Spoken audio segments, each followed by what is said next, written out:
A controversy erupts, a book, a protest, and a call that echoes far beyond America here. What happened in the United States this particular week?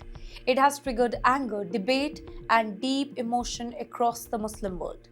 At the center of all of this is an act many Muslims see as a grave insult to their holy book, Quran. Let me tell you about the incident here.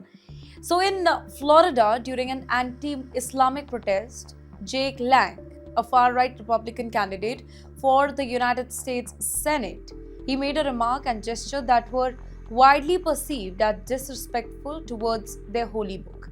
In fact, videos circulated quickly, reaction followed just as fast.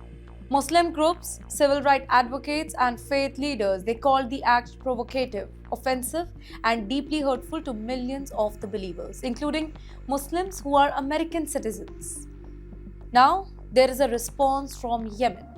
Yes, soon after, Abdul Malik al-Houthi, the leader of Yemen's Houthi movement, he issued a strong statement. His words were firm, his tone urgent. He described the incident as an attack on one of the greatest religions on the planet Earth. And then came the appeal. A call for Muslims worldwide to stand up in defense of their faith and sacred symbol. Here's the broader claim.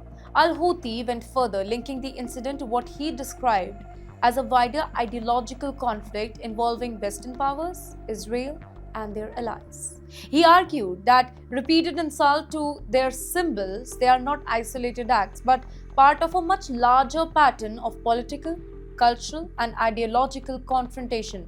Now, this framing, it's very important to note, it reflects his political worldview and is not shared by many governments or international bodies. In the end, let me tell you why this matters. Now, for many Muslims, this Quran, it's not just a book. It is central to identity, belief, daily lives.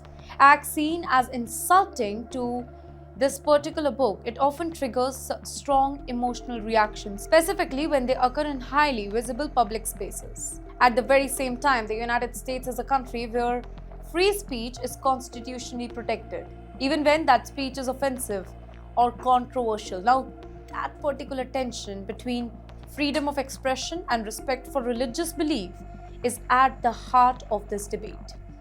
Now, there are calls for responsibility and not violence, though. While condemning the incident, many Muslim organizations, they emphasize something very, very important. There should be protest if you feel like, but not provocation. Dialogue and not destruction, lawful action and not violence. They stress that offense should be answered with peaceful civic engagement, legal challenges, and public debate and not retaliation. So here's the warning. Al-Houthi warned that silence, in his view, could embolden those who insult their beliefs. But global experts and faith leaders, they question the opposite, extreme as well. Escalation helps nobody. It just risks turning isolated acts by individuals into wider political and religious confrontation.